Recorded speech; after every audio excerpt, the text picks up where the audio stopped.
Sometimes you just have to go get your guys, and I got mine. Luke Inman from Zone Coverage is set to join me today to talk about the Vikings NFL draft strategies. We're going to run through some mocks and get Luke's feedback. I'm launching a new YouTube channel, so join me for some Vikings content. We'll be posting clips of this on Vikings Corner, and not only that, but on my YouTube channel, Daniel House. So be sure to subscribe and like.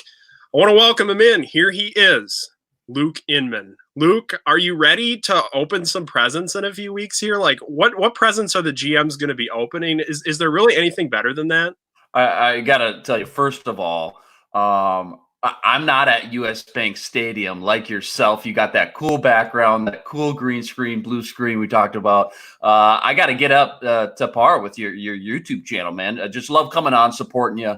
You're killing it as always. Love following all your Gopher stuff, gopherhole.com. Check it out. But yeah, Christmas, your birthday, 4th of July, roll them all up.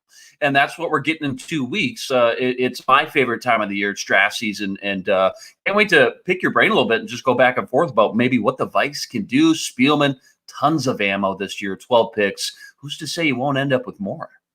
Yeah, and I mean, that's the thing that I think is really interesting about this draft, Luke, is the options that the Vikings have. You see with 5 picks in the first 2 days, that extra third-round compensatory pick is huge. It feels like, to me, there's a lot of ammo for Rick Spielman to either move up. Maybe he's got a receiver he likes, a specific defensive player. Maybe he goes after Javon Kinlaw. He's sitting there within 7 picks of 22, and they decide they want to go up, move up a couple spots, receiver options. What do you think about the current landscape of this draft with all of the real estate and ammo? Don't you think this is an intriguing draft for the Vikings and Rick Spielman? Well, I certainly do. I think we're going to find out real quick after night one where the mentality and the mindset is of the scouting staff, the GM, the coach, and the ownership. Is this a mini rebuild year? How realistic do they think they can step on the gas once again in 2020 and go for a Super Bowl? Kirk Cousins, obviously he's continuing to progress and develop, but you take out Stephon Diggs, Josh Klein, he needs another offensive lineman. You got rid of your entire secondary, more or less. Xavier Rhodes, Mackenzie Alexander, Trey Waynes, Jaron Kearse, who I thought would have been great and cheap and versatile. So there's a lot of shoes to fill here. There's a lot of positions that we need to I guess restock up at, but where are their mentality? Do they think they can, again, step on the gas and go for the Super Bowl this year? Or are they going to take a little bit more of a mini rebuild type of mentality? Because all your core guys, outside of maybe Harrison Smith, who's getting a little long in the tooth, are still going to be really damn good in 2021. Talk about Adam Thielen's going to be great. Hunter's going to be a year better. Barr and Kendricks are just fine. Those core guys, Brian O'Neill's going to get better. Bradbury's going to be a year better. If they don't think that they're going to have a realistic shot at the Super Bowl, and I'm not saying they're not going to be competitive. I don't think that, they're going to tank by any means. But there's a lot of shoes to fill here. So we'll see what their mentality is. How aggressive do they want to be? We'll get into it, but Spielman's never been afraid to trade back up and go get some guys. He did with Teddy Bridgewater at 32. He did it with Cordero Patterson. Even Dalvin Cook, he targeted back up in the second round. But does he want to, he's already got an extra 4th next year. I'm glad you brought up the 3rd round comp pick this year too. That's huge. He's already got a 4th next year, an extra one.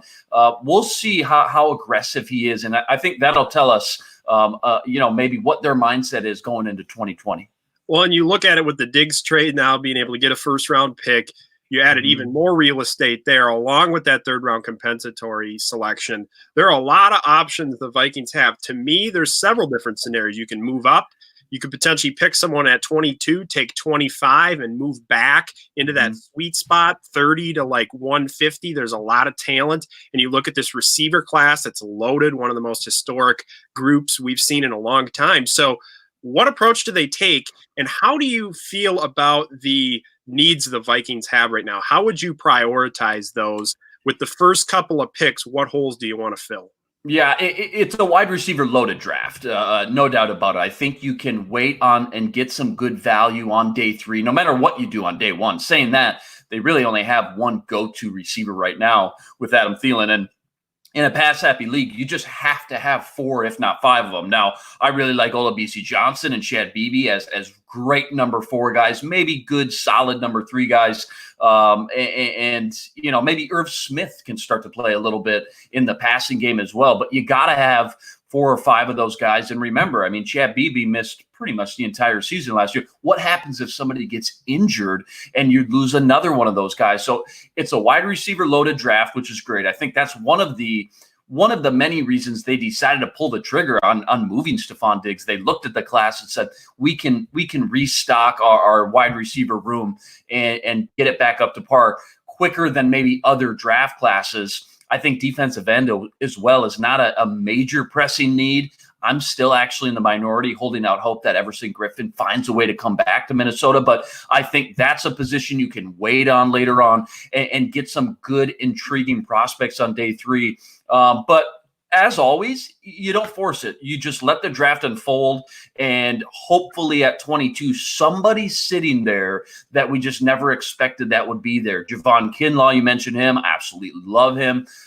There's any of the top 3 wideouts in that tier 1, Jerry Jeudy, CeeDee Lamb, Henry Ruggs probably won't be there. But again, this is why it's fun. This is why guys like you and I get into it so much, because we do all this studying, this preparation, these mock drafts, the analysis, the watching tape, and we're so sure it's going to unfold a certain way, and it never does. So that's why it's fun. I think you just have to go BPA, as cliche as that is, best player available, and hope one of those guys falls in your lap, because at this point, with all the losses that they've sustained this offseason, they pretty much need almost every position, starters for sure, and then maybe some depth, outside of quarterback and running back, maybe tight end.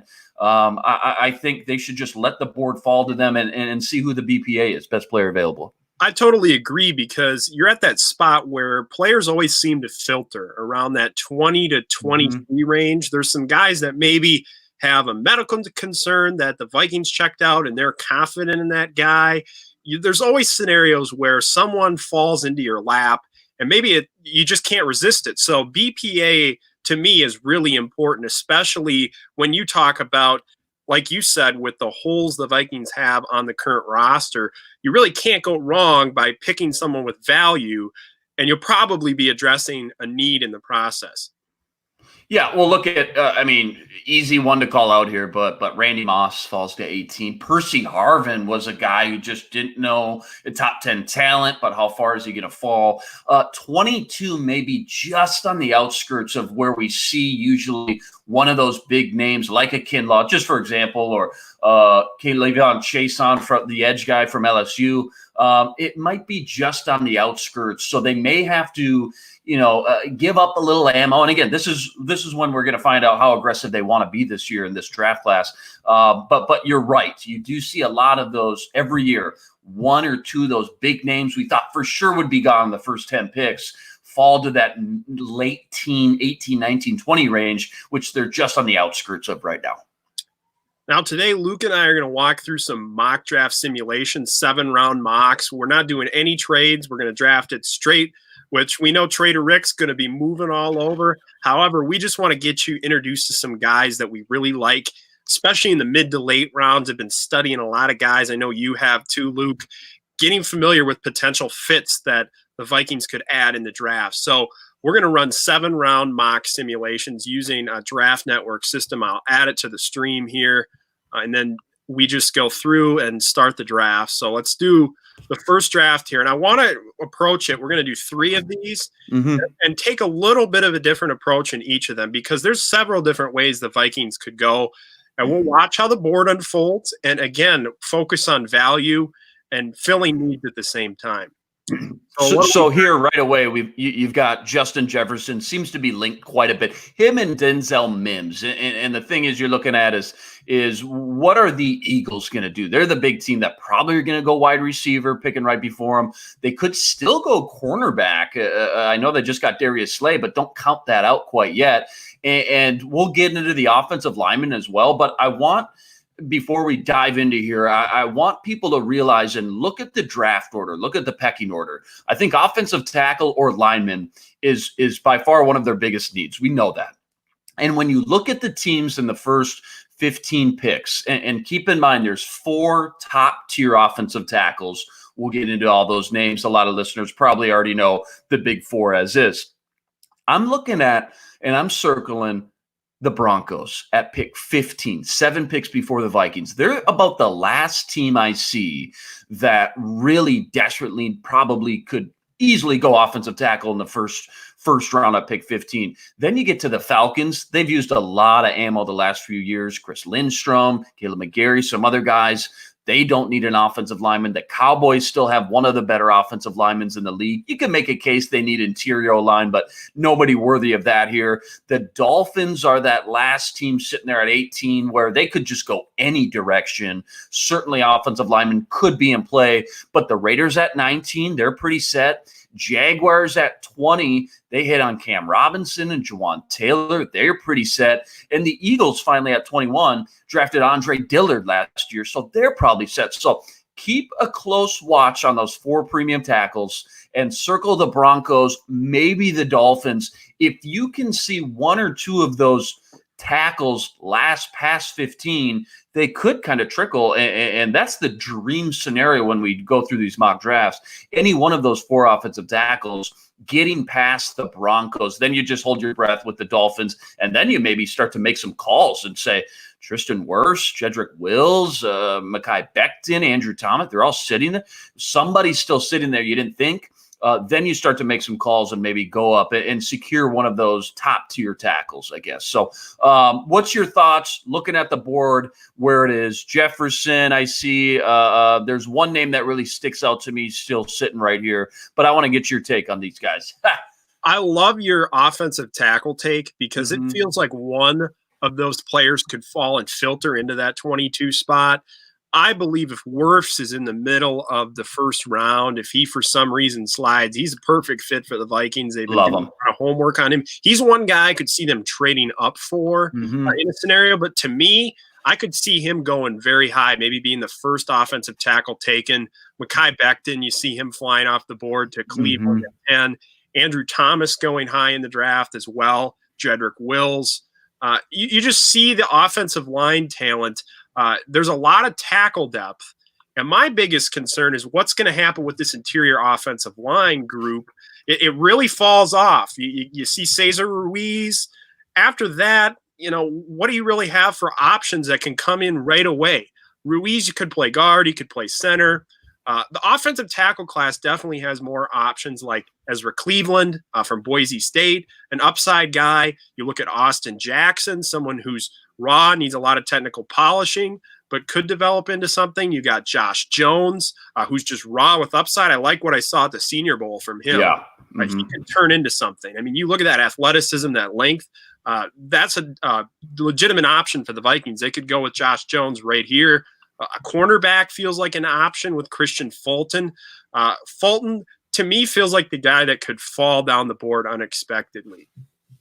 I am all off season. I'll do some mocks. I'll do some write-ups on zonecoverage.com. I'll jump on some radio hits, and I've really been in the side of the room that says, listen, we're in year 6 of Mike Zimmer.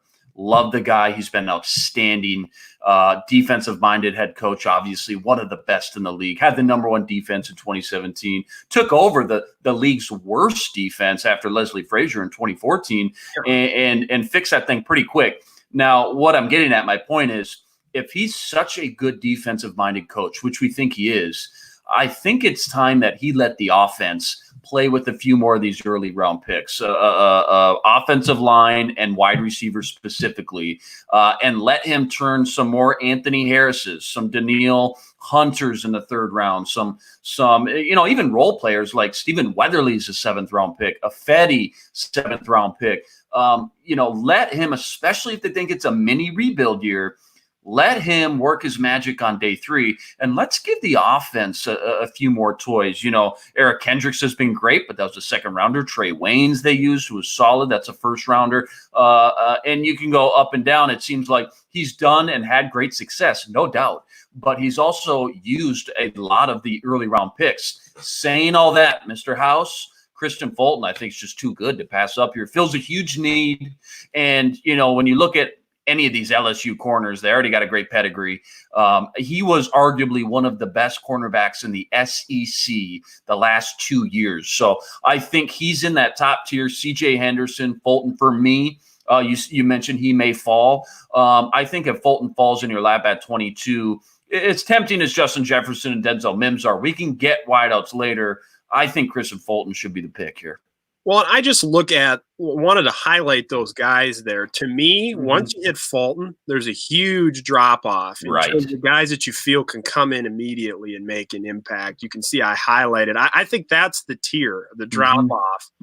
Terrell and Diggs and Johnson, Arnett, all guys that could come in and possibly play. But we're talking a guy that can come in and be an elite tier corner. I like his physicality. I think he's a really good press man. Yes. Corner. You watch him play against Bama. That's a game I really like, being able to come up and play against those top-tier receivers. He's challenged all the time in the SEC. So to me, at this pick, based upon all the drop-off going on, I think you go with Fulton here. Punch it. Yeah, again, we're talking about BPA value. I think you fill a huge position of need. You're probably going to need two corners. Again, in general, I think, hey, Zim, you're great no matter who we pick. In general, it's time to give the offensive choice. But when a guy like Fulton falls in your lap and fills a huge position of need, you've got Fulton, Mike Hughes, Holton Hill, and Chris Boyd probably going to draft another one. I really like that. I do. Just the way this one unfolded, I like that pick. Can you pronunciate the Auburn defensive back? Like I will not embarrass myself. No, I will not. Ogani? Speedster. Dude can fly. Hey, Dude can fly. Watch him play against Bateman in the Outback Bowl, how he covers him. He runs a vertical release, and you see that speed, and he's tight to Bateman the whole way, closes the door on that. I'd keep an eye on him. I really would. I wouldn't be. Hey, speed kills in the NFL. Teams love speed. Look at John Ross. And don't count out John Ross's career quite yet. He has not lived up to a top 10 pick because teams see what Tyreek Hills can do and speedsters, no matter what the position is, can do in this league. And it's like, dude, everybody's good in college, but when you get to the NFL, the first thing you hear these guys say is, it's faster. Everybody's fast. Speed kills. This guy from Auburn is a speedster. I wouldn't be surprised if he snuck in the end of round one as one of those kind of, I don't want to say wild card picks, but just a guy that not a ton of people are putting at the end of round one that could go because of the speed. Yeah. Well, yeah, I mean, he had a punt return TD in the Outback Bowl, too. Just an absolute, versatile speedster that you can use in a lot of different ways. Someone to keep an eye on. Yeah. So what do we got here for offensive linemen and wideouts, I think, is the two positions you got to look at here. On the board. Yeah. You know, this is the scenario that I feel you probably got to go with an offensive tackle here. The Vikings have been prioritizing the offensive line. They obviously feel like they need to get better there. What are your thoughts on the current landscape of the board? Something sneaky I've thought about, like taking a linebacker in the first round, like a Patrick Queen. But it's not like a huge necessity, but like it would be an interesting toy in that defense if you wanted to flip-flop schemes and switch things up. I think it's unlikely, but it's a thought exercise. Yeah, I'm a huge Kenneth Murray guy from Oklahoma. Guy set the college record with 28 tackles in one game. What? I mean, the guy knows how to play linebacker.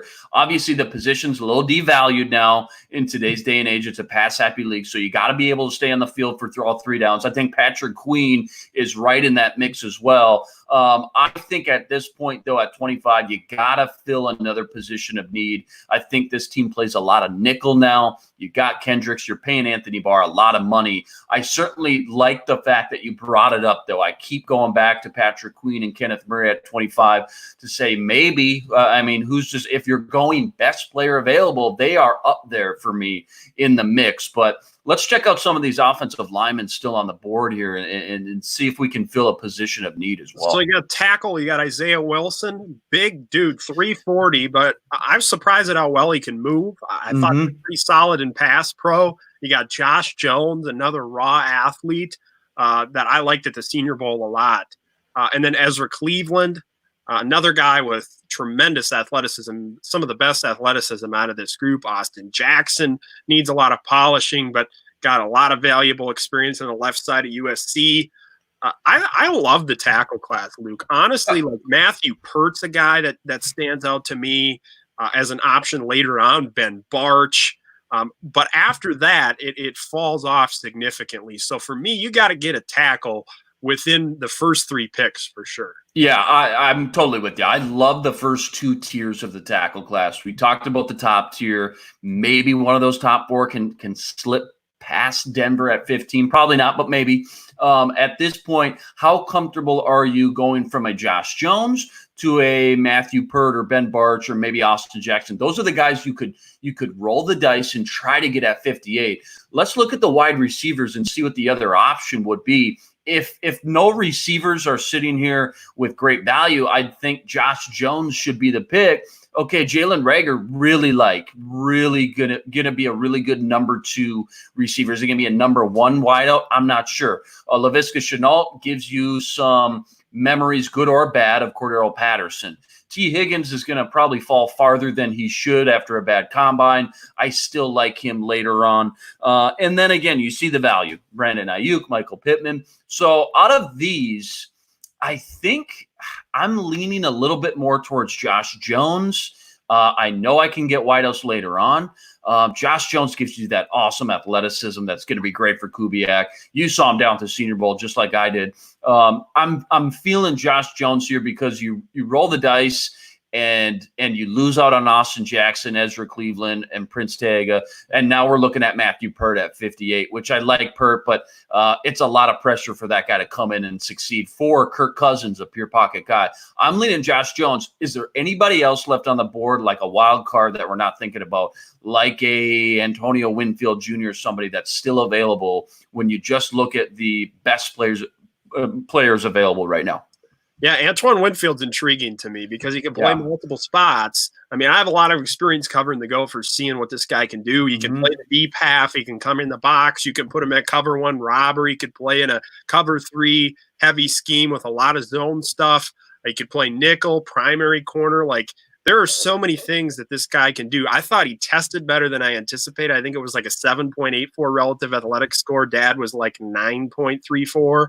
So a lot of people around the league were really wondering if he's going to test close to his dad. And really the only factor that separated the 2 out was the size, the height measurement. Other than that, with the relative athletic score, Winfield, the instincts, the natural feel, coming up in the box, he reminds me of his dad. Like, he comes up and just is absolutely violent in run support.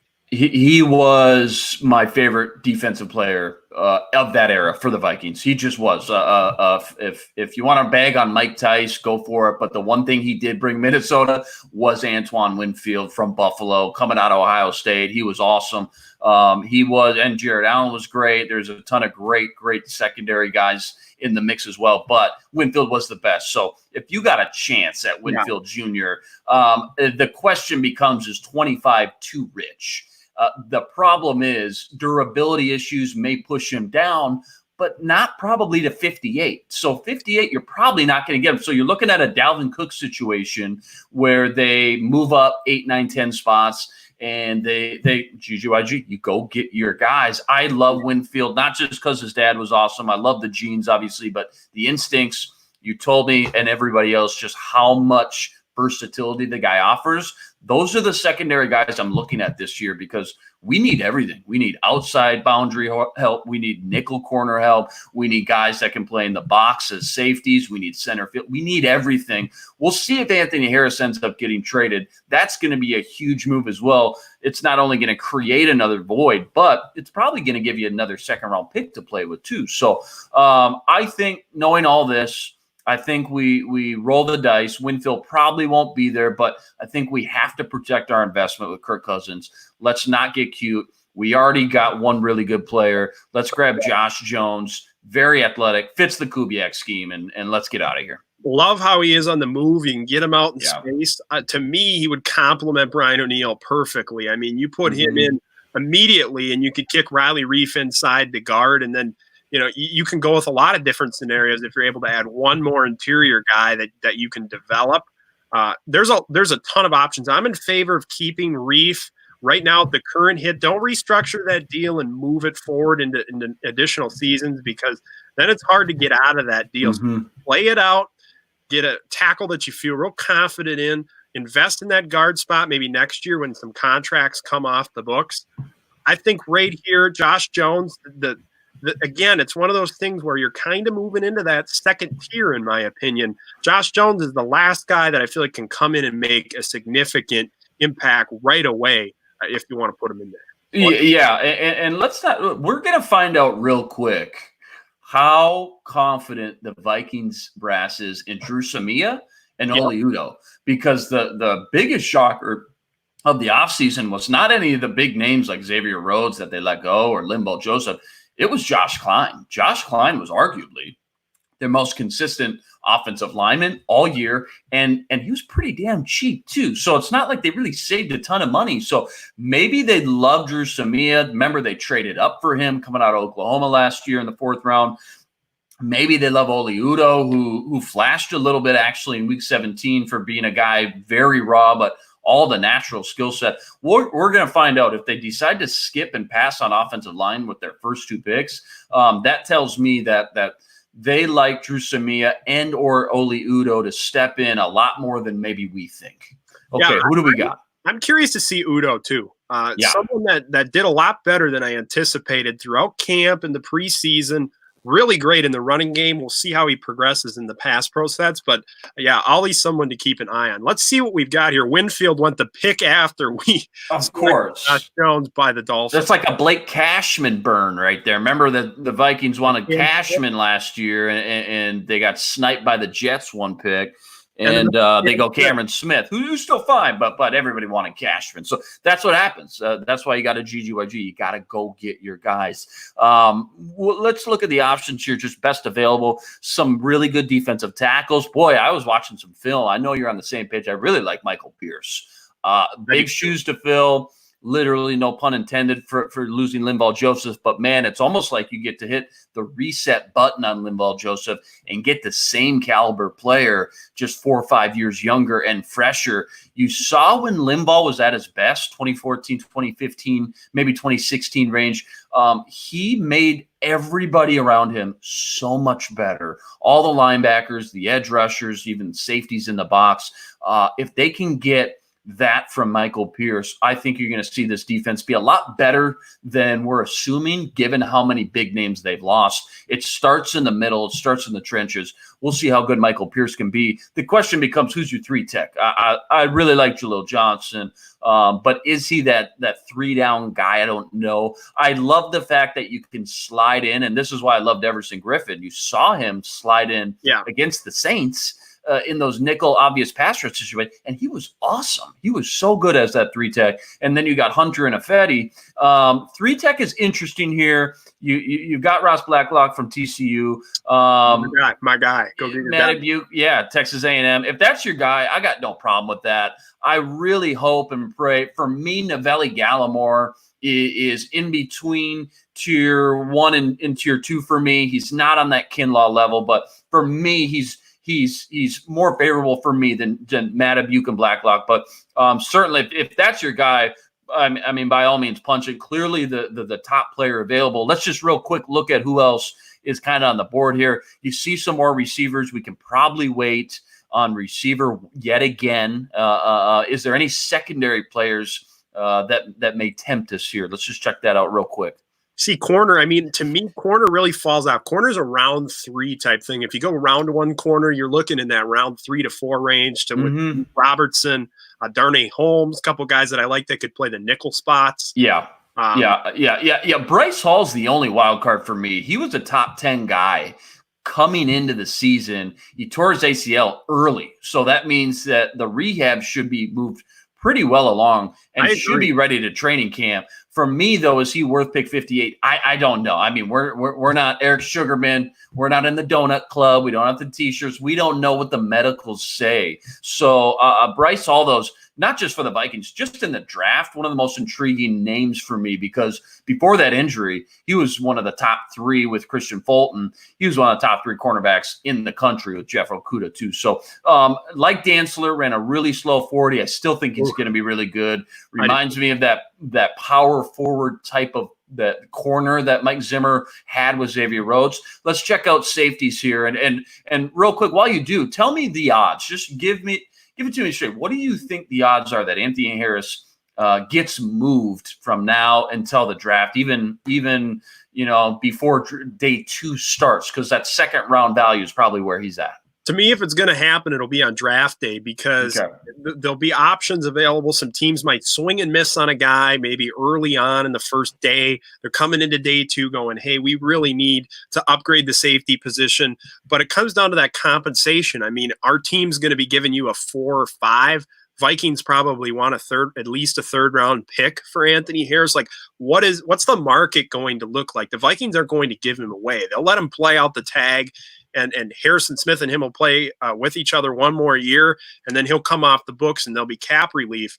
But the Vikings kind of need to know from a strategy standpoint, with the way the safety board is looking right now, for example, you kind of got to know going into day 2, honestly, probably on day 1, what your strategy is going to be with Anthony Harris. Well, they let him walk after this year. They get a third round comp pick coming back. Now, obviously, you want that pick. If you know you're going to lose him, and this is a mini rebuild year, I keep going back to that. Maybe you want to upgrade and get your second round pick right now. So early third round or late second round should be his value. They've done their due diligence. They've called all the teams. They're probably just holding the everything close to the vest right now. Again, that'll tell me a little bit more too. Is this a mini rebuild for them, or are they trying to stay really competitive and step on the gas? Either way, I'd be very surprised, because it's just not Spielman and Brzezinski's MO to leave him on that franchise tag. If they want to keep him, they'll find a better way to release some cap this year, next year, and sign him to a long-term deal. I don't think you can go wrong either way. If you can get a second-round pick for him, and you think you're going to lose him anyways to free agency, then take your second-round pick right now. But either way, it's just not really the Vikings' MO to franchise tag guys and then ultimately let them play out that franchise tag. We don't see it a lot. So you see Kyle Duggar here, really like him, but at this point, go get your 3-tech there in Blacklock, and you got Michael Pierce. Blacklock. Maybe it's not the Pat Williams, Kevin Williams wall, but I'm telling you, Pierce is going to be that good in this defense under Andre Patterson, and he's going to make guys like Blacklock really shine. Well, that's the thing. I mean, he's able to take on blockers, double teams, hold up. I love his strength. He's not going to provide as much value as a pass rusher. I think that's something that you can unlock. Look at Linval when he came here. Andre Patterson really unlocked that pass rushing skill right there, right in that 2016-17 window was right where Joseph was an elite rusher. Now you've seen, as I wrote about last week, he started to taper off. And to me, Mike Zimmer's defense, the reason why I want to pick a 3-tech is because everything centers around stopping the run. And when you're giving up 5-6 yard chunks occasionally, it might not seem significant. Can't do it. Yeah, you're right. It's leaky. And it wasn't like they were getting gashed. Sometimes they did, like the 49ers game, but it was those leaky little runs that added up, and they were unable to be as aggressive with the blitz packages. Zim really loves to, have those sub packages, kick those guys inside. But you look at what Pierce is going to do for the guys on the edge, being able to take on multiple blockers, and then Blacklock being able to be a one-gap penetrator like this with phenomenal athleticism.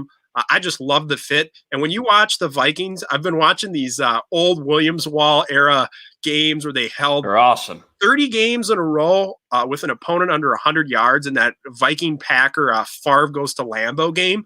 Like, you look at that defense, the D-backs. It's dirty to me right now. We're trash, dude. Those DBs, like, there's Frank Walker out there, man. Like, Benny Sapp, Frank Walker. Dude. AJ Jefferson, maybe Chris the worst Cook. corner I've ever watched in my entire life. Chris Cook had one good game against Megatron. Let's give him credit where credit's due. Soldier Boy, Cedric Griffin was solid, rock solid second-round pick there, but there was some tough names. Benny Sapp, yeah, you're totally right.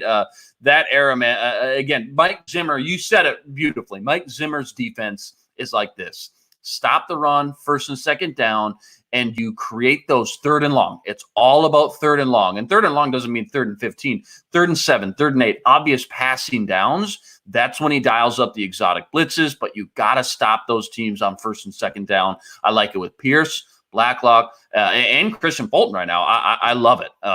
And you got the rotation of guys. Fetty. I'm telling you, I'm in the minority. I'm not counting out Everson Griffin coming back yet either. I'm just not until I see it.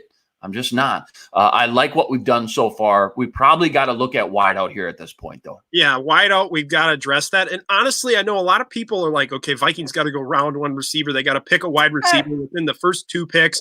You look at this team with the 12 personnel frequency, the offense running through one receiver if Thielen's healthy. Irv Smith's role is going to continue to expand. I thought Rudy had a great year last year. I thought he stepped up and really improved his game. You're looking for one guy to complement Thielen that you can be really confident in. And then you go with BC Johnson, who, I thought he played pretty well as a rookie, reliable guy. Chad Beebe, you don't know if you can count on him with injuries, but you've got to find a guy, to me, that's a technician. You got to replace someone like Stephon Diggs, who was a premier route runner. I want a guy that can get open and just run detailed routes. So options we've got here. Let's pull up the wide receivers. This is the full board. Looking like that. Prince Tag is still there. Wow. Okay. Okay. Brian Edwards reminds me of that Michael Thomas kind of mold. You like him from South Carolina. Again, if we're just going BPA, do we just – I love Van Jefferson, by the way, too. I wonder if we can get cute and try to get Van Jefferson with this 3rd round comp pick in about 15, 20 picks. But if you want a technician, certainly limited upside, but this guy can come in right away and this year be really good as a number 2 wideout. He just dominated the Senior Bowl, man. I just seen him go up against guys that you're going to play in the NFL.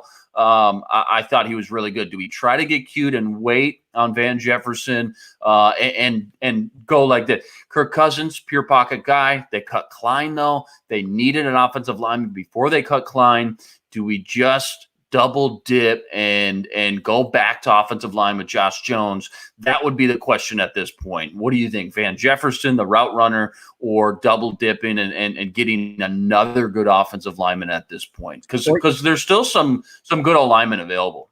I do believe we can get another lineman at that pick coming up in about 15 to 20. Okay. To me, you look at these receivers I highlighted. I think this is the Edwards, Jefferson, Hill. It kind of falls off again after that. It's the next tier. So you've got kind of tier 1, tier 2. Then this is probably tier 3 right here. Maybe fringe late tier 2. Brian Edwards, to me, I like a lot. I think, you look at how smooth he is in and out of breaks. I like his acceleration. You watch him just kind of be able to naturally get open and get separation. I have concerns about his hands, though. When I watched some games, I thought he was a little bit erratic. Maybe just the concentration balls, but man, he can win those 50-50s too. Big body dude. I mean, this whole offense is all about Kubiak running the ball, and we don't need a guy. We don't need a Julio. I mean, Julio Jones would be great. Don't get me wrong, but we don't need one because we're going to thrive off of play action, bootlegs, and finding guys one-on-one after defenses cheat and try to stop Dalvin Cook and Alexander Madison. So who can just win these one-on-one matchups? Brian Edwards, again, reminds me a little bit of Michael Thomas for the Saints. He's got that big body. He can box some guys out on those quick slants, that short passing kind of intermediate stuff. I don't think you could go wrong. I think Van Jefferson's the better technician and route runner. I think Brian Edwards gives you some more NFL type of size. So whatever one you want to punch, flip a coin for me. It could go either way. Brian Edwards has got a little Dez Bryant in him. That's my comp. Like that. I see a little Dez Bryant, just the way that he's solid in the intermediate game. He, like you said, box guys out. I like Edwards, but man, Van Jefferson, I just think like the ability to consistently get open is something that is really important in this offense. What do you think, Edwards or Jefferson? Edwards got the higher upside. Let's punch Edwards. You've got two guys in BC and BB that can be that good route runner on 3rd and short. Let's go Edwards again. If you're talking Des Bryant, Michael Thomas kind of comps, you swing on that knowing you got this extra third right here. So KJ Hill's still here. Some other good receivers there. Do we double dip now, or let's look at the rest of the board? Yes, let's look at the rest of the board. And I like that pick too, Luke, because I feel like there's more upside with Bryan Edwards after the catch maybe than Van Jefferson has. Van Jefferson's more the technician get open. Like, I do think he can create, but Bryan Edwards, man, that acceleration, like I said, he is smooth. Definitely. So best available, Ben Barch and Matthew Pert and Prince Tega all still there. Really surprised me. I think that's where you double dip and you get whatever guy you like the best there. Interior offensive line is my guy Tyler Biadasz still there. Oh, Tyler Biadasz, and I like Shane Lemieux a lot too. I think this is the point in the draft where you're still drafting BPA, and it just happens to be some really good offensive linemen. You may need 2 of them already right out the gate. Pat Elflein and Josh Klein. And then Riley Reif's getting long in the tooth, and he's costing a lot of money. You got Josh Jones. I say you go back to the well. Pick your favorite offensive lineman of the bunch. I don't care if it's Tega. I like Matthew Pert. I like Ben Barch. Was really solid at the Senior Bowl. And if you punch Tyler Biadasz too, I would have no problems with that at all. But we'd feel good leaving this draft with Josh Jones and one of these 4 names that I mentioned. So my question is, do you think Ben Barch can kick inside and play guard? Because when I watch his tape, I feel like he gives you a little bit more swing flexibility than Tega or Pert. For example, like Pert to me is one of my favorite developmental guys in this tier 3 window. Between Tega and Pert, I'd probably pick Pert. But I like Ben Barch a lot because converted tight end, great mobility, athleticism. You see, I love him in pass pro. I think that's where he's really, really good.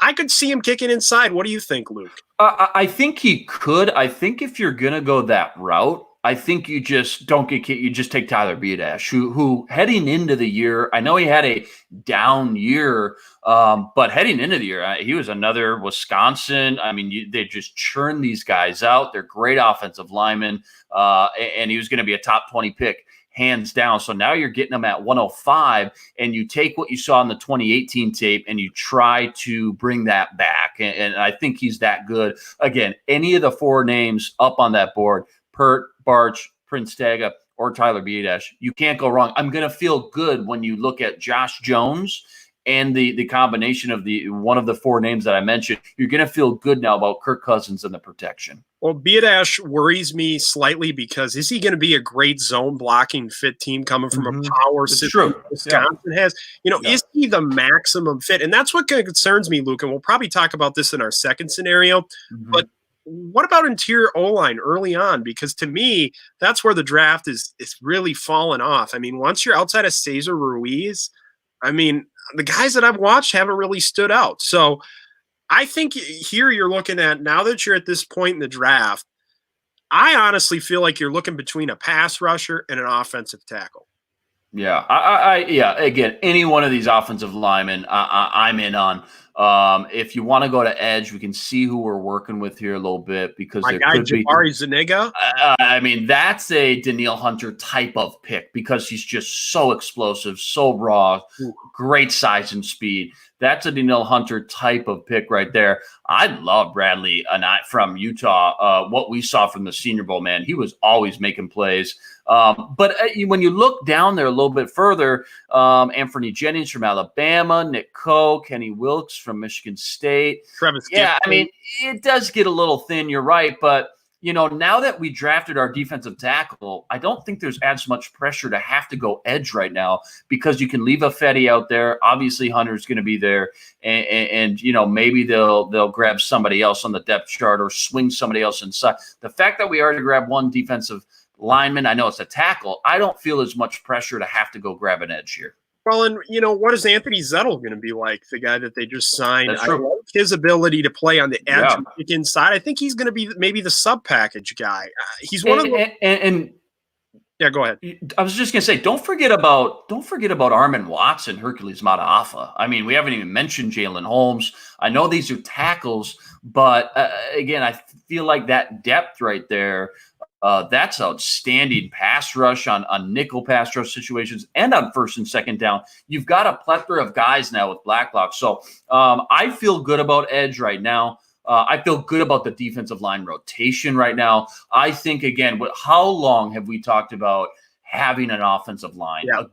I'm talking not just average, I'm talking like a top 8, top 10 offensive line at least. I want that Eagles, I want that Cowboys offensive line. They've tried, they've swung. You got to give them credit for swinging on some of these guys. Matt Khalil didn't pan out. Pat Elflein probably not going to pan out. David Yankees. I mean, the list goes on. They've tried. Who's that? Who'd you say? Papa Yankee, man. Papa, man. I just, they've tried, but you got to keep trying. And I think, it's a collective unit. You need 5 good ones. They got 3 really good cornerstones, I think, right now. Keep adding to the mix until you got one of those dominant offensive line. That's Mike Zimmer, man. He wants to win in the trenches. He wants to go old school. He wants to run the ball and stop the run. Let's get some offensive linemen in here and finish the job. I like your point about Jalen Holmes too. I remember Zim trying him at defensive end. Why don't they move him to defensive end? Yeah, I'm surprised. I'm not going to sit here and tell Coach Andre Patterson and Zimmer what to do. They know it a lot better than we do. But, seeing guys like, again, Hercules Mataafa flashed, I'm not counting him out. And Armin Watts was just rock solid. I think we can go edge later on and get some more toys like Stephen Weatherly and Fetty that they've done in the past. Yeah, so what do you think? Tega, Pert, Barch, who you feeling? If I was to personally rank them, I think I'd go Pert 1, Tega 2, Barch 3. I'm with that. No, I'm totally fine on that. Again, I'm happy with any one of those 3, just knowing the tiers. Punch the guy that you like the best, and I feel good with Josh Jones already in the mix. Here's the recap. We got corner Fulton in the first round with Jones, offensive tackle. From Houston, Ross Blacklock, 3-tech DT. I love those first 3 picks. Brian Edwards is the guy that'll complement Thielen, and then Matthew Pert from UConn, a guy that I feel like could really turn into a solid offensive tackle when you look at his skills in pass pro and the athleticism. I really low-key love his length too. That's something that really stands out when I was watching him. So here's the deal. Quick bathroom break. You tell me your top 3 available when I come back. I want to get in the head of Daniel House as the GM. So me looking at the board here, I honestly see a lot of different options here, what you can do.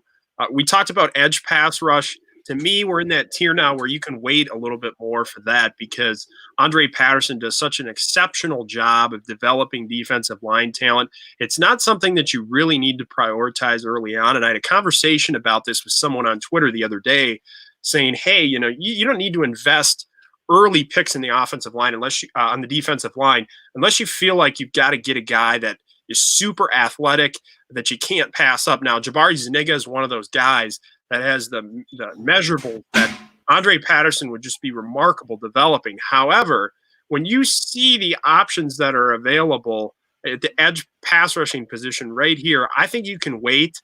Let's look at the overall board. You got KJ Hill, wide receiver, another odd option. We just picked Brian Edwards. Hey, that's why they split it up into 3 days. You know what I mean? That's why they split it up. If you were to do all the draft at once, when's Spielman going to hit the can? He can't. No, I mean, dude, you gotta do that. This is virtual. I mean, we gotta go with the flow. No doubt. Literally, I just went with the flow. So knowing the board, we've done pretty good as far as 2 offensive linemen. I love that. We drafted a receiver. I love that. We got Fulton, a top tier corner. I love that. Am I missing one or that? Oh, the defensive lineman, Blacklock.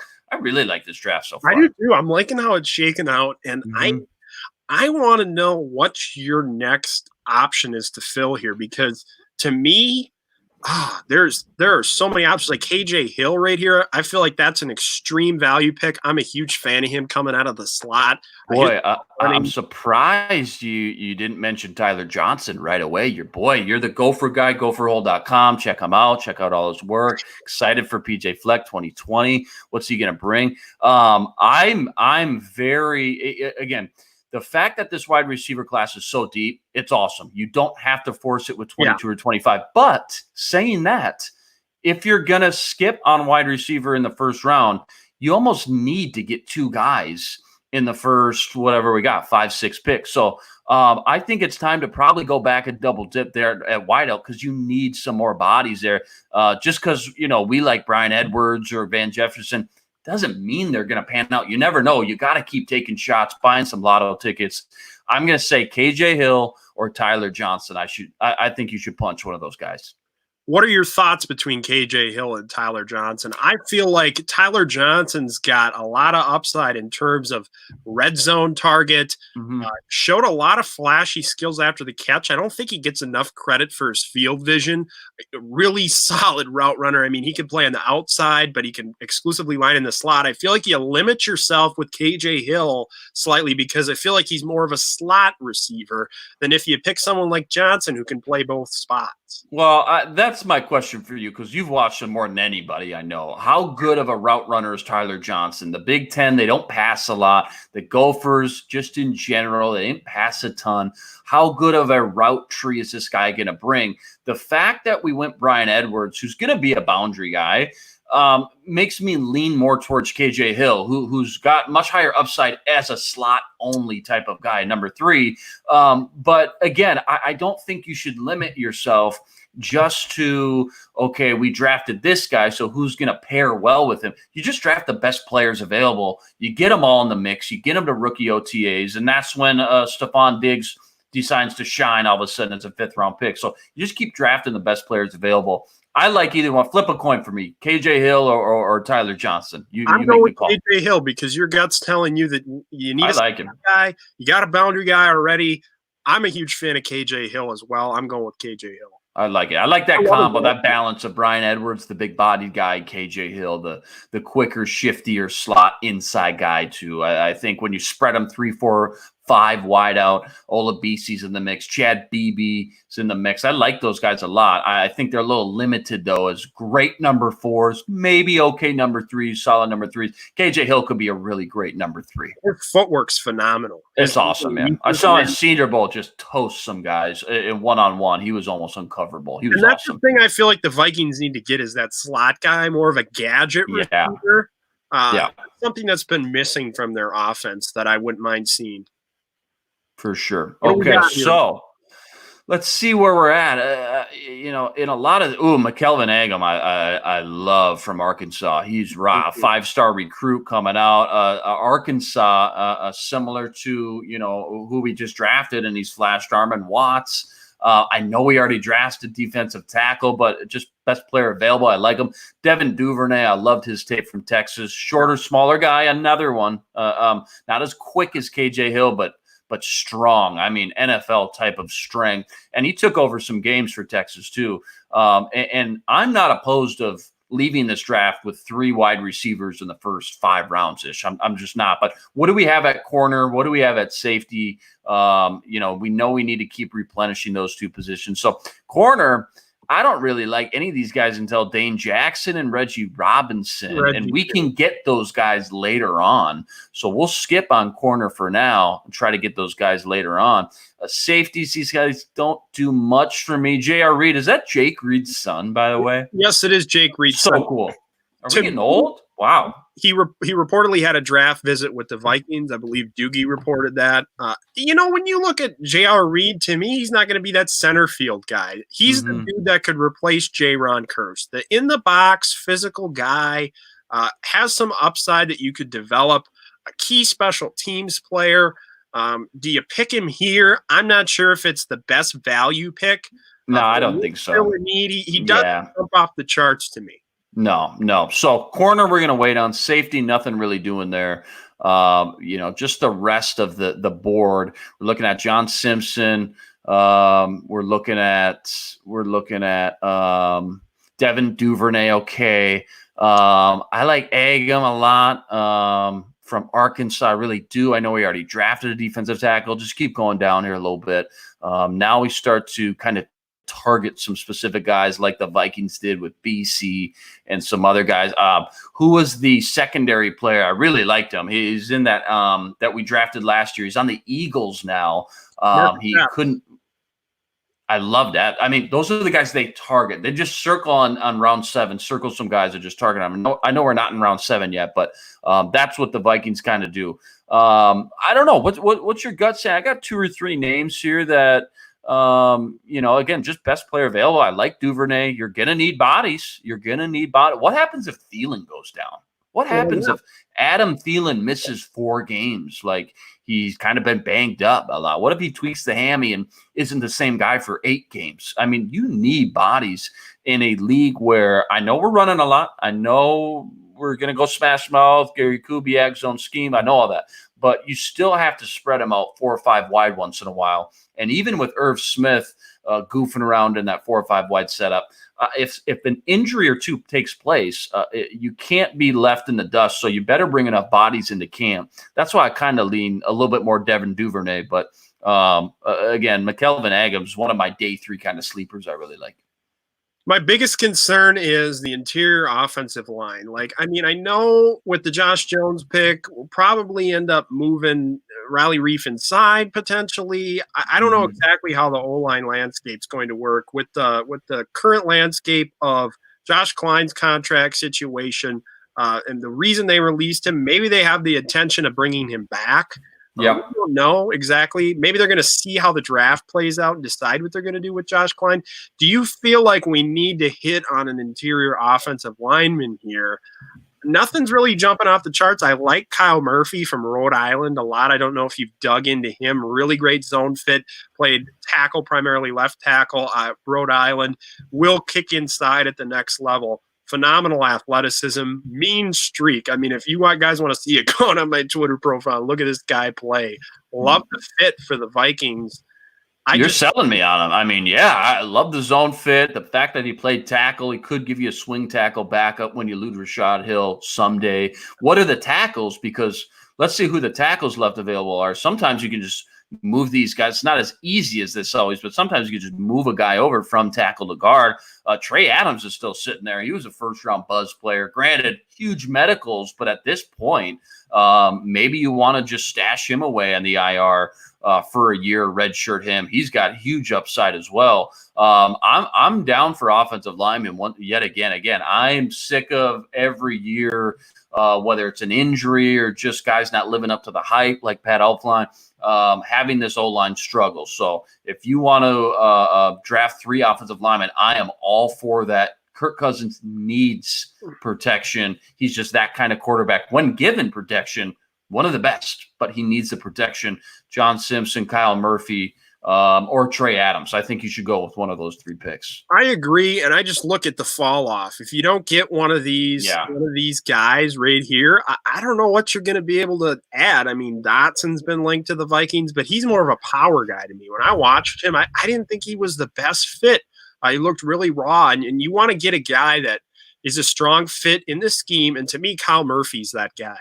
No doubt. Punch it. I love it. You sold me on a mean streak. If you're telling me you get the combo of mean streak, that nastiness, and he's a good athletic zone fit, I'm certainly, when we get out of here, I'm certainly going to go check him out a little bit more. Played center as well. Love it. So he can do all the positions on the O-line. And then here's where you got the big weight, and I fully expect the Vikings to be wheeling and dealing. They're going to be shaking around a lot, but you got some later picks right here. What do they do with Anthony Harris? We've talked about that. But here's when they circle their Marcus Epps, some other guys that they don't really care what everybody else is board. They're going to have some specific guys that they're targeting. Love Juwan Jennings. Sure, he's got a slow 40 time, but and I know we say this name, we comp a receiver to Anquan Bolden every year, but I just love Jennings, man. He's so strong. Listen, he broke, everybody talks about CeeDee Lamb breaking all these tackles. Nobody broke more tackles from the wideout position in the country than Jawan Jennings. He is strong. He's country strong. Brian Edwards is great. But I think, again, Jawan Jennings at this juncture, where are we at? Pick 201. At this juncture, you're just going to circle a couple guys that you really like more than the rest. Go back to corner, and let's see if any of our guys are still there. Dane Jackson, Reggie Robinson are still there. And just check out linebacker. Just see, at this point, this is where you grab a Cameron Smith type of guy. Kamal Martin, your boy. Nothing too much. I like Logan Wilson a lot from Wyoming. That's the guy I try to target if he's still around. I don't see any much here. And I like our linebacker depth. Good enough.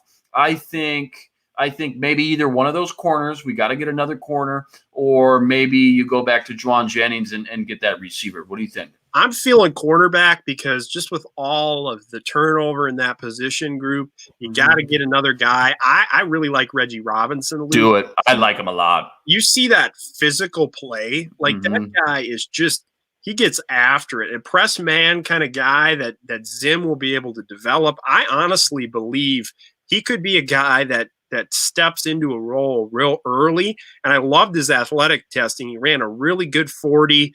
It pairs up with the stuff that I saw on tape, and I was super impressed. I was watching Tulsa, Luke, one night. I'm like, I wrote this guy down on my phone. I'm like, this guy, Reggie Robinson, man, he can play. I like him, and like the linebacker spot, I don't know, like Kamal Martin, you got those health issues. Are you able to maybe get him later because of that? Della Harding from Illinois is a guy I like. Michael Walker from Fresno State's not on the board, but some guy that I really like. But Reggie Robinson, to me, feels like the best fit and fills a need. Yeah, I love Reggie Robinson at this juncture at pick 201. I like Dane Jackson. Punch Reggie Robinson because now you feel good going into training camp, going into the season with Mike Hughes, Christian Fulton, Holton Hill, Chris Boyd, and now Reggie Robinson. Now I feel good. And even though we lost all those big names, I still feel good about going into the season knowing what Zimmer can do. So I like that. I do too. I feel like it checks the boxes and everything that you're looking for in terms of we've filled needs. We've also added value. Now, as you hit this type of stage of the draft, you're trying to fill some of the spots that, hey, this guy's got some serious upside and we can develop him. You're looking ahead a few years, going which positions are we going to need to fill moving forward, where we've got guys in current roles, but can this guy take a few snaps a game and can we develop him behind the scenes? So where do you think we look now? Well, I'm glad you brought that up because Zimmer and Spielman and Brzezinski specifically are so good at looking a year or two down the road. And that's why I think Anthony Harris is going to eventually, that situation will unfold itself organically. But I think when you look at Dalvin Cook, this is a running first offense. Are they going to pay him huge money like Zeke Elliott? The league says you shouldn't. The blueprint's out there for success. Don't pay these big guys a lot of money. Now, if they feel like they can get a good value like they did with Harrison Smith and Daniil Hunter, then they'll probably end up doing that because he's that good. But if I'm the Vikings, I'm saying, listen, your first 2 years, you only played half the games. You played, 15, 16 out of 32 games. Last year, you were outstanding, one of the best in the business. And then the second half came along and he didn't really do much. And I know teams, obviously defense is focused on him, but he was non-existent in the 49ers game. He just did absolutely nothing. So I'm looking at maybe running back, flip to running back there. And if I don't see any of these, I got 2 or 3 guys that I'm interested. James Robinson is one of them. Reggie Corbin. Yep. James Robinson, Reggie Corbin, even J.J. Taylor's feisty at 5'8", 5'9". I like Jermichael Hasty too. Yeah, I think you should. I'd really like the upside of James Robinson at this point. I think you should punch that. You feel good, and I know they got. I know they already have their third stringer as of now in Michael Boone. They like him. They re-signed Amir Abdullah. You're probably not going to keep 5 running backs. But my point is, again, I keep calling back to this. What happens if somebody gets hurt? Madison wasn't phenomenal as the go-to focal back. He was great, though, as a change of pace back. Maybe you might want to bring in another guy outside of Michael Boone in case he gets hurt, Dalvin Cook gets hurt, Madison gets hurt. I just really like him as a value here. And I think every year you should just draft one of these running backs that you like the most in the third round. I say you punch James Robinson. I really like his upside a lot. Yeah, I do too. And he stood out when I was watching a lot of the games against North Dakota State and things like that. He's definitely one of those guys that sleeper FCS product that you got to have some running back depth, some guys that can compete in there, especially since it's such a position that you can easily get a lot of injuries at. So to me, out of all that group, I really like the James Robinson pick and think he could be a steal. So let's punch it. So here's what we do. We punch it, and then we cross our fingers. We roll the dice that Juwan Jennings from Tennessee is still there. He probably won't be, but that's kind of the dream right there. And then you get basically, did he make it? I think make it? Gimme. Oh, there he is. I love it. Nobody broke more tackles in the open field in the country than Juwan Jennings. He's got a slow 40. He's not the big speedster, but you got KJ Hill, right? We drafted KJ Hill. Go to our picks. Let's just summarize here real quickly what we've done. Fulton fell in our laps. We love it. Josh Jones and Matthew Pert makes me feel really good. And then you got a developmental guy like Kyle Murphy, your guy from Rhode Island. Ross Blacklock, again, just pure value. We really like that with Michael Pierce. And then we've got two receivers now, Brian Edwards and KJ Hill. Is that enough? I think you need to bring a third body in at some point. If you're not going to go receiver at 22 or 25, that's fine. I'm totally fine with that. But you should probably bring in a loaded draft class of receivers, the best we've seen in a decade. You should probably bring in a third body. For me, that's Juwan Jennings. I love him after the catch. I mean, this guy, he creates. He's physical. Like he will like take you on, and is more of a possession guy than anything. Like you said, he doesn't have that top flight speed, but yet he's really, really dynamic with the ball in his hands because he really sees the field well. I think he runs pretty good routes. I like the pick a lot, especially at this stage. It's value to me. You look at in the big board here, 192. We got at pick 219. I can't pass that value up. Yeah, I mean, at this juncture, where we're at in the draft, again, I think you just got your favorites and you just punch it. Maybe Brian Edwards doesn't pan out. Maybe KJ Hill doesn't pan out. Maybe Chad Beebe gets hurt. You got to have some bodies in a pass-happy league. Jennings is my guy. Thielen could get hurt, too. I mean, Thielen could get hurt. That's what I mentioned, yeah. Older. Is this, going to be a potential thing where Thielen is a little bit more dinged up than usual and you aren't able to count on him? I just think you got to have a lot of security options at receiver, especially in a historic class. Let's go. No, punch it. Punch it. Let's get out of here. What do we got? We got one more left. Do we got one more left in the bunch? I know they got some data because Spielman's got what, as of now, 12 picks. You'll probably wheel and deal. Is it a mini rebuild year? We'll kind of see. We got two more picks. Oh, Spielman's going to have fun. Again, this is where they're going to draft those Marcus Epps. Who is the long snapper from Air Force they drafted? This is where they're circling the Austin Cuttings. Carter Coughlin. This is where you bring in a local boy. Spielman has ties to Carter Coughlin. Remember, his son, J.D. Spielman, played at Eden Prairie with Carter Coughlin. I literally saw both these guys. Rick Spielman literally interrupted an interview of mine I was having off the field, day 3 of practice at the Senior Bowl with Carter Coughlin. Who comes up behind me? It's Pretty Ricky, the general, Mr. Slick himself, Rick Spielman. He knew I was doing an interview with Coughlin, too, and he gives me one of these. Oh, I'm sorry. Are you in the middle of something? And it's Spielman. I'm rolling out the red carpet. No, sir. No, not for you, anything. I let them do their thing. Again, they got some ties. I think this is where you're just circling some guys. Carter Coughlin, maybe. And I don't think we went edge. We were talking about going edge. I think maybe this is the fun developmental local pick that you get. Well, and is he a 4-3 outside linebacker? I've talked about this before. Moving him off ball, he can play special teams early on. That athleticism, you look at that RAS score, was way better than anyone could have anticipated. He tested well at Eden Prairie. That translated again. He's a guy that could play a couple different roles. He's kind of a Dom Capers kind of guy. I like that. I like that. Roles, you can use him as a blitzer. He's got productivity as a rusher. I like this pick at this stage. Let's go with Carter Coughlin. Yeah, and Cameron Smith may be playing a little bit more, starting a little bit more this year. So you're going to need another special teamer for sure. I like that. What else we got here? Tight end, receiver, corner. What do we like here? James Perosh. I think we need a safety. I Okay. really feel like we need a safety to replace that Check J-Ron him out. role.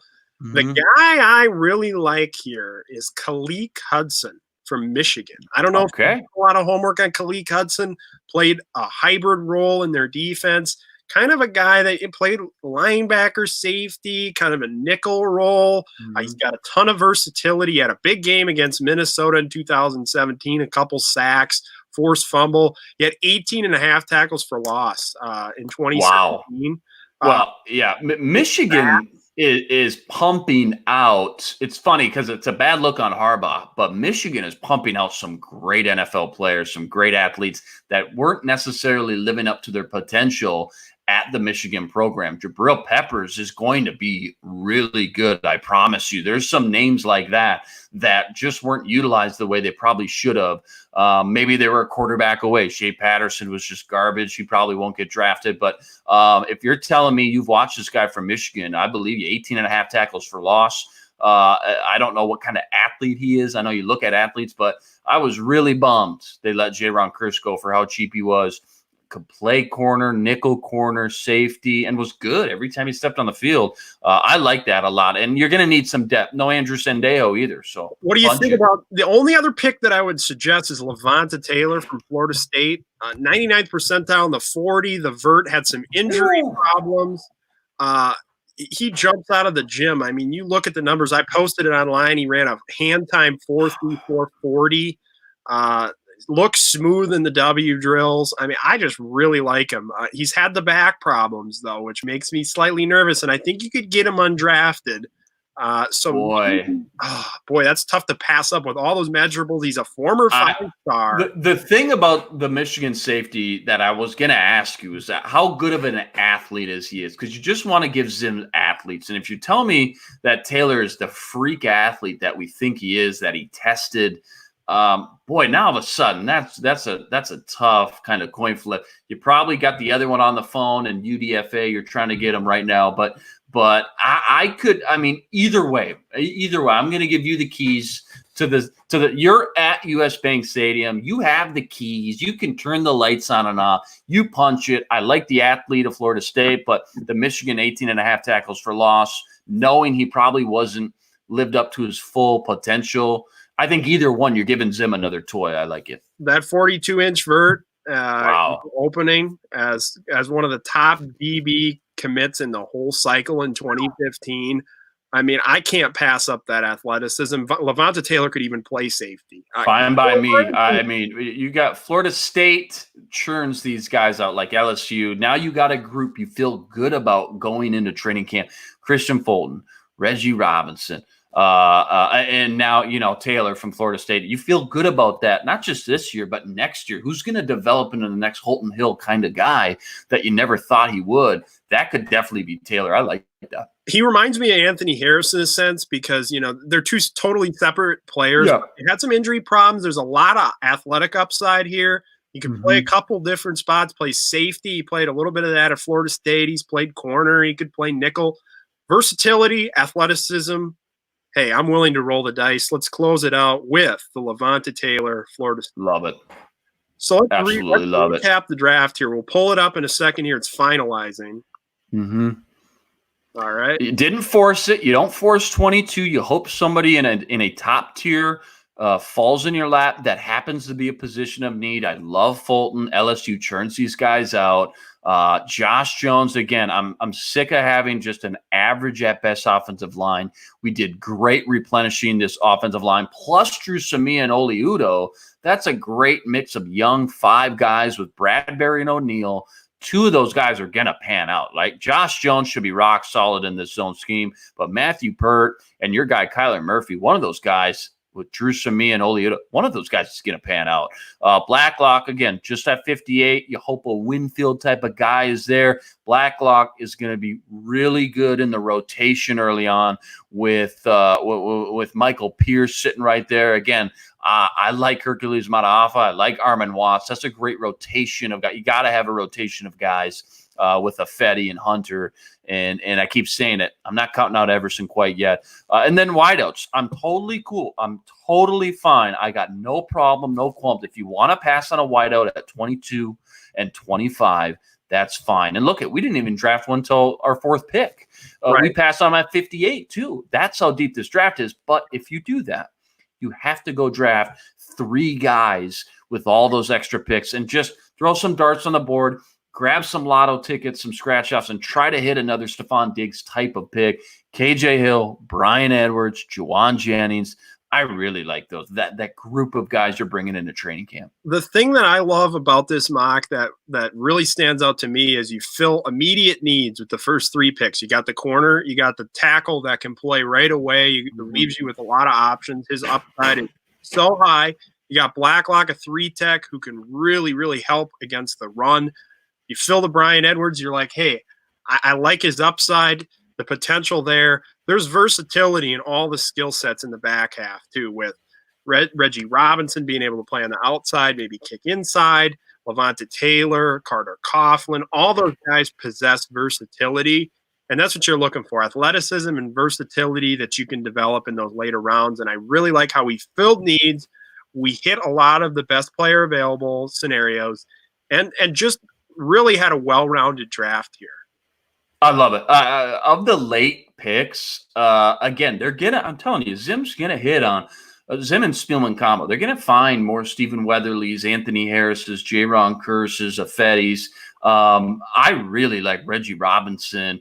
And I know he's not a defensive guy, but James Robinson as well from Illinois State. I like getting one every year, just a day 3 running back, because you can find guys that can be really good for 2-3 years, and then you go draft another one. James Robinson in the mix. What's going to happen with Dalvin Cook? I don't know. Of those late round picks, so I really like those guys. Yeah, I do too. I like how this mock turned out, and there's several different scenarios that you can play out. Luke, you want to do a rapid fire one with one more scenario here? One quick one, yeah. 5 minute on the. We don't need to go super deep into it. Roll through it. Just run right through it. We can do another one. And again, kind of show people just the different scenarios they're going to have at 22, 25, 58. We're not predicting trades. It's too tough. We're not predicting trades. You can't do it, but there will be trades. Are they in mini rebuild mode mindset? And are they gonna stockpile some more picks for next year, get rid of some of these 7th and 6th and try to get 4th and 5th next year? Are they going to move on from Anthony Harris? What are they going to do? We'll know what their mindset is. Or are they going to step on the gas and stay really competitive? So let's go rapid fire. Let's go real quick. I'll tell you my gut. You tell me. Don't overthink it. We just don't overthink it. We just do it.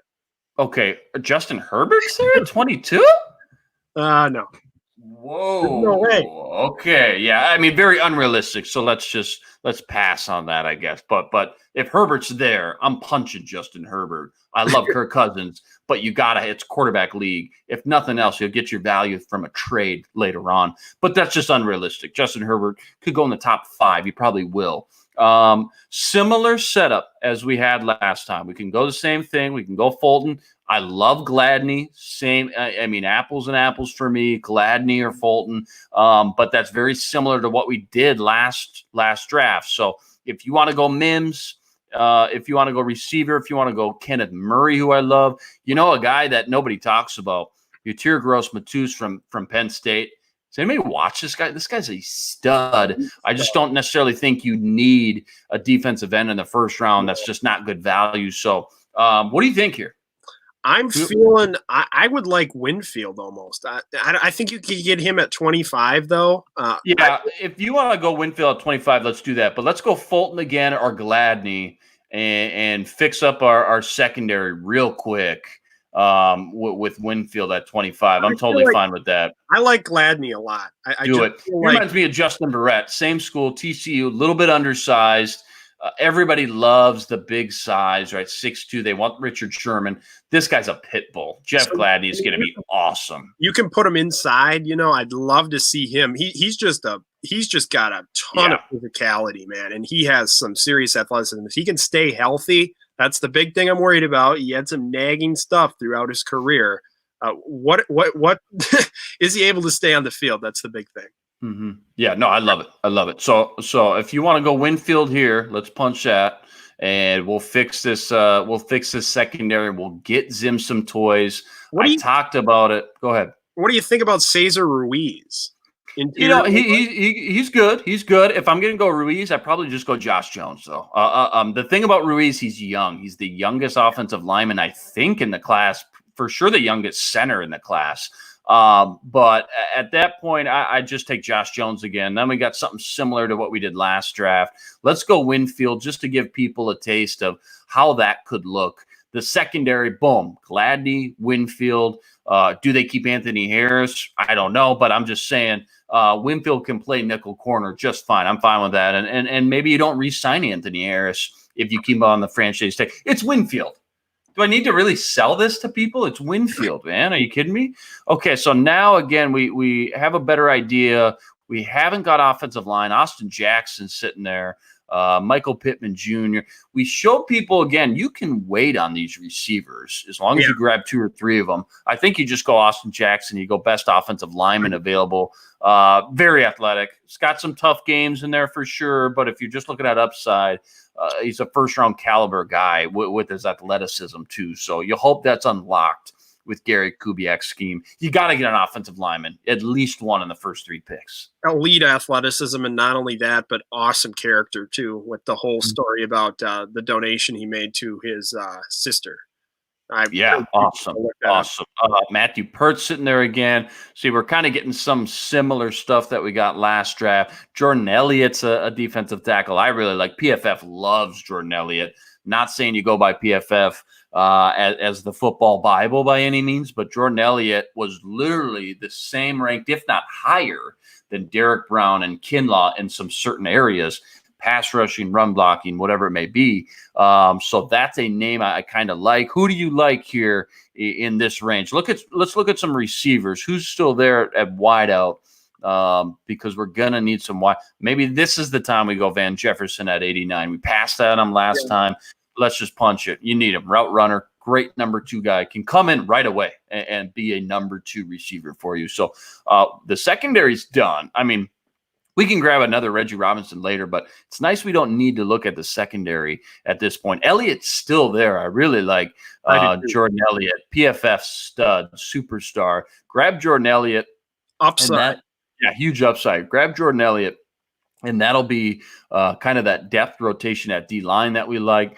Go to my picks over there. Go to my pick. And let's just see who we've got so we could. So Gladney and Winfield, you feel great about getting Zim some toys. Offensive lineman and receiver, and then Elliott. We probably got to go back to O-line or receiver. One of those 2.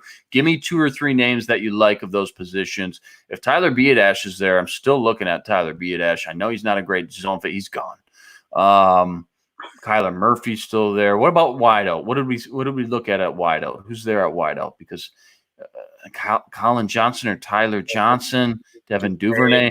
I'm happy with any one of those. What do you think? What do we got at pass rush? Not much there. Not much. Interior we just took. Offensive. I like Strobridge a lot, but we just took one. Probably could have waited on Elliott then, but that's fine. I like Elliott a lot, though. I think he's going to be good. He's going to be really good. I tell you that Ben Bredesen didn't do much on tape, but we talked about Michigan guys being a lot better than in the NFL than they were supposed to be coming out. These guys are high recruits. Ben Bredesen was rock solid down in Mobile. He was rock solid. His athleticism? Did you think? Well, that's the thing. I don't think it was anything special by any means, but I also don't know how much. Do we put too much emphasis on the athleticism at O-line? I mean, I know they're a zone scheme, but they still run some power. They still run some normal blocking schemes. So, I mean, we like to put a lot of emphasis on that, but maybe we put too much sometimes. I thought Ben Bredesen was just rock solid. If there's an offensive tackle that you like more, I say go for it. But any one of those receivers or tackle? I'm feeling Bredesen here. Do it. Do it. I feel good Like, about that after I saw what I saw from him. Maybe we I try do to get too. Trey Adams later on as a again as just more of a high upside kind of offensive lineman. I like that.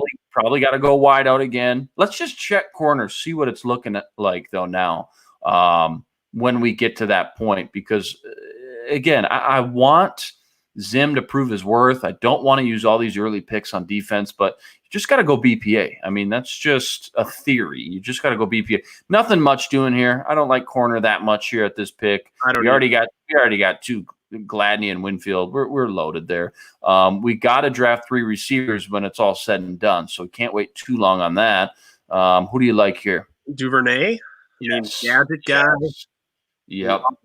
Yep, I love it. I love it. Van Jefferson, Duvernay. I really like that mix I do for too. sure next to Adam Thielen. Then you got this big weight here. Wouldn't be surprised to see Spielman move one of that, whether it's 132 or 155, and either move up like they did with Drew Samia or move back like they did the year they traded with Miami and got an extra pick the following year and some extra change later on. They ended up drafting Willie. That was the Willie Beavers, McKenzie, Laquan Treadwell draft. Now, it didn't work out in theory that year, but I'm just saying expect Spielman to be wheeling and dealing quite a bit. Yeah, I do too. I expect that he's going to be moving all over the place with the ammo that he has. What do you think here?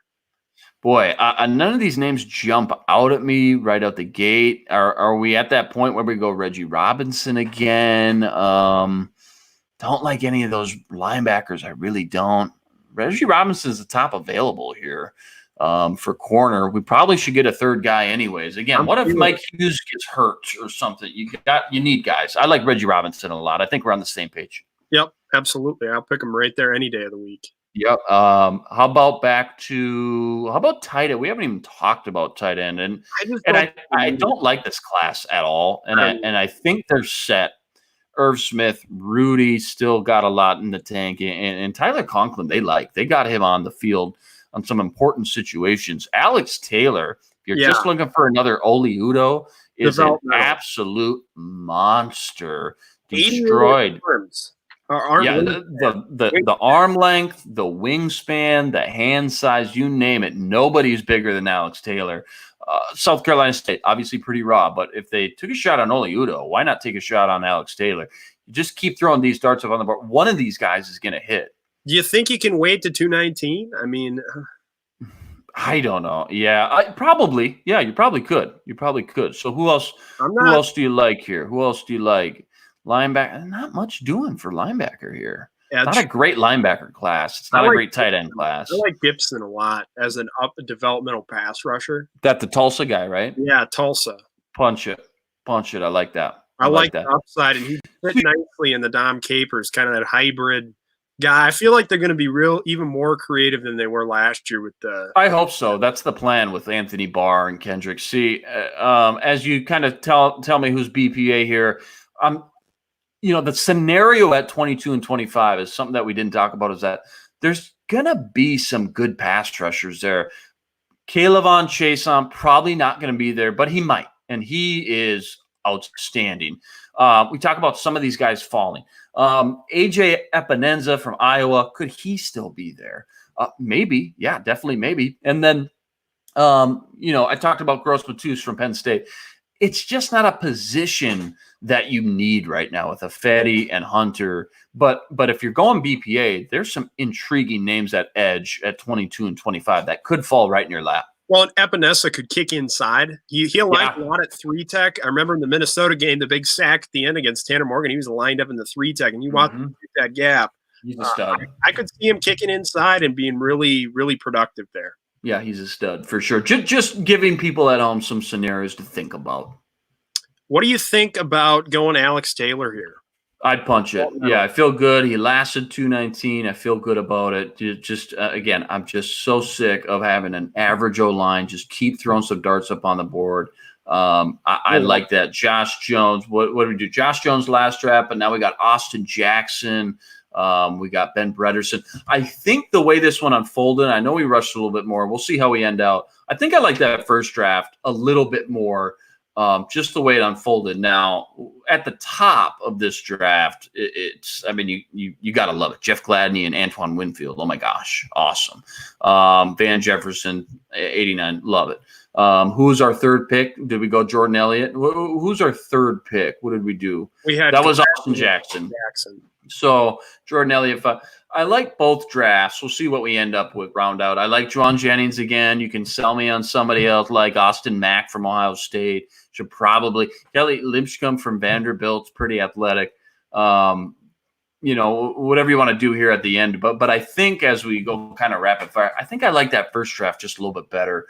Fulton, Josh Jones, just the way it unfolded. Blacklock's going to be great. Probably higher upside than Jordan Elliott this time around. And we still drafted Brian Edwards at receiver. We drafted KJ Hill, and we drafted Juwan Jennings. So I think I like that first draft, just the way it unfolded a little bit better. I feel like we need to get I don't know. The thing about this, the way this draft shook out is we really need to get a linebacker in this group, and none of them really – I mean, this linebacker class really falls off, and that's why I raised that scenario of the linebacker early in the draft before we started earlier in the broadcast. That's a good point. It's honestly something to think about, especially as you look at the depth chart.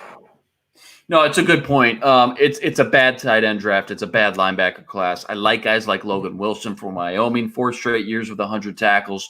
No, it's a small program. There's some other guys I like. Willie Gay Jr. from Mississippi State tore up the combine. He's an athletic freak. Right. But I love Kenneth Murray, and I get the Patrick Queen bit, but there's just too many other positions of need. I know I always say BPA. Just take the best players available. But in a league where you just run so much nickel now, you've got Barr and Kendricks. I just don't think you can go first round 22 or 25 linebacker, even probably 58. You can't go. So Logan Wilson, if you have to go linebacker, Logan Wilson in round 4, Willie Gay Jr. maybe in round 3. That's what you're looking at with that extra third-round comp pick. And then it gets thin quick. It really does. It really does. It gets very thin. So when you get to this portion of the draft, you're looking for guys with upside. What do you see here, Luke, in terms of guys that could be developmental options as you look ahead to positions that maybe you want to draft now and to continue to develop and then put somebody into a bigger role? Yeah, keep scrolling along here. See who else we got. Low-key, again, is a good pick. I go Coughlin. Because he can play linebacker and fill that role. That's what I like. He's intriguing. Special teams guy. Cameron Smith's going to be a little bit more of that Ben Gettyan role. I like Coughlin. There's a reason we took him the first time around. Let's not get cute. I just think Punch it. How about running back? Go back to running back one last time. Let's just see. James Robinson's still there. J.J. Taylor's got that Maurice Jones-Drew thing going on. He is 5'8", but he will lay the wood. You like Reggie Corbin, too, from Illinois. Any of those. You like Hasty from Baylor. Punch it. I am all about taking a running back on day 3 every year. What do you think about Jermichael Hasty? I like him. Corbin. I like Reggie Corbin, too, a ton. I think he's, super undervalued. Yeah, any of those top 4, throw a dart up and see if you hit a bullseye. Any of those top 4 I like a lot. We already took Morgan last time, so take one of the other 3. We'll take Corbin.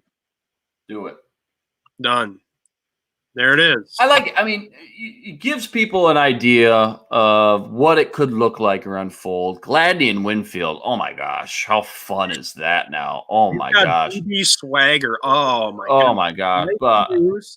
Hill, Chris Boyd, Gladney, Winfield's versatility. You keep Harris. You got Harrison Smith and Anthony Harrison there, and then you got Winfield's versatility to utilize. And remember, if they trade Anthony Harris, you're probably going to get a second rounder. So you've got Harrison Smith, Winfield, Gladney, Hughes, and then you can draft a really good, maybe T. Higgins from Clemson with that other second-round pick. Maybe a guy like that, maybe Blacklock you get again for the second round pick or Matabuk. So, I mean, that extra second round pick, if you do move Anthony Harris, I am on board with drafting Antoine Winfield at 25. Let's put it that way. And with the safety depth chart, you look at outside Anthony Harrison, Harrison Smith. There's nothing. There's not much there. I mean, there's literally nothing there. Let's pull it up. I mean, Marcus Epps is gone. Sendejo's gone. Jaron Curse is gone. Nothing. There's literally, if you go to ourlads.rightnow.com, there is nobody behind Harrison Smith and Anthony Harris. So why not take Winfield early? And then you get versatility. Yep, I'm with you. We've got so many options. I actually really like the scenario of Winfield at 25. I believe it leaves you with a lot of options. And if you get a good offer for Anthony Harris, it just gives you more draft capital to work with in that sweet spot of the draft. Well said. Can't say it any better. I love the mocks, Luke. I love that you took some time. I went and got my guy. I found him. It's go get your guy's season. I appreciate you stopping by. People, you need to go follow Luke Inman on Twitter. It's his second account. Unfortunately, his last one was locked out. I want to talk about it. We got to fill this guy's account back up with followers at Luke_Spinman NFL. You can check out his stuff with zone coverage, and you'll see everything on his Twitter. Also want to encourage you to follow me on Twitter at Daniel House NFL and at Vikings Corner. You can check out content at mnvikingscorner.com. Drafts coming up. I'm really excited. I'll be posting some fits. You can see some of the videos that I've already posted with some of my favorite prospect fits on Twitter. I've been doing that this week. Also, like and subscribe to this channel on YouTube at Daniel House. We're just starting this out, so I'd like to do some more videos like this. Luke and I have a lot of fun doing it, so maybe we can get you back on again, Luke, and have some more fun. Hey, best time of year right now. You said it. Birthday, Christmas, 4th of July, President's Day, Flag Day. Roll them all in one, and that's what you get coming up in 2 weeks. Get me on again after the draft or maybe right before. We'll recap. And anytime, man, I will be here for you. You are one of the best in the biz. Gopher Hole, one of the best Gopher coverage you will find. Anything you touch turns to gold. I love the new YouTube channel. So have me on anytime, man. Hey, thanks for stopping by, Luke. We'll see you soon before the draft starts. You got it, bud.